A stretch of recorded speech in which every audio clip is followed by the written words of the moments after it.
To get you started, this is how it works. So let's say you enter, and I already have the entry price at 1.09207, and you exit at where the blue is at 1.08962. What do? You get it. You are going to subtract those numbers. It's going to equal 0.00245. You can slide the decimal over 4 places to the right, and then you end up with 24.5 pips.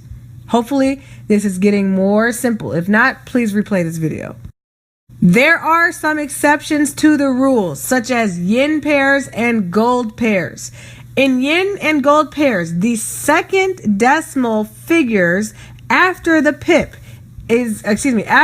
comma is the pip. So, for instance, look down here. It says, if USD JPY rose from 103.25 to 103.26, that deviation was 1 pip. Notice there's not 4 decimal places. There's not 4 digits after the decimal. This only applies to yin and gold pairs. Here's a really awesome picture that you can snapshot for your notes. Take a screenshot of it, take a picture of it, write it down until you get it. Notice how on one side you see 1.25418 and it shows you the pipette. And then on the right, remember what I told you to do with those pipettes? We ignore them. So you don't see an 8. You don't see a 3. Okay? So the top one is for pretty much every other pair. The bottom number, the 1.273, represents yin and gold pairs. So why not? Let's just calculate what it's like. So you enter ABCXYZ at 95.343. I didn't realize all this rhymed. And exit at 95.445. How many pips did you gain or lose? So hopefully you kind of understand the gist of it. You take 95.343 minus 95.445 equals 0.102. Now, notice how you divided by 0.01.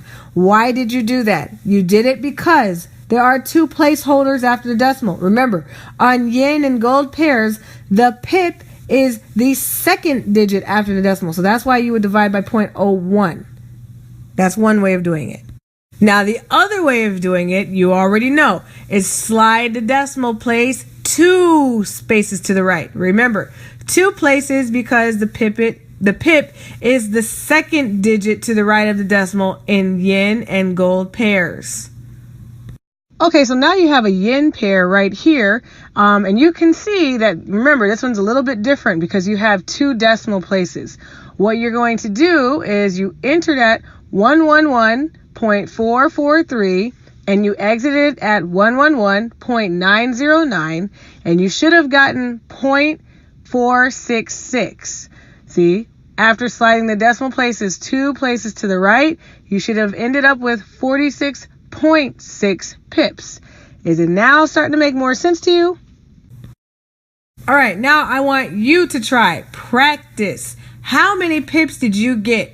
If you entered, notice at the bottom, your entry is at the bottom at 144.549, and you exit at 136.06. How much did you gain? And here's another question. Was this a buy or a sell? Well, why would you get in for this? Would you get in for a buy or would you be getting in for a sell? So 2 questions. How many pips? And would you be getting in for a buy or a sell? All right. So hopefully you've done the math. If you did the math, you should have got something like this. 8.489 in your calculator. So now if you slide the decimal over 2 places, that's 848.9 pips. Woo-wee. And by the way, this would have been a very good buy order. You wouldn't have gotten something like this unless you were doing like a long-term order. By now, you should have a good understanding of the following questions. Read them quietly to yourself, and when you are finished, go on to the next video in this series. Thank you so much. My name is Adeze Duncan, and remember, I am a student always.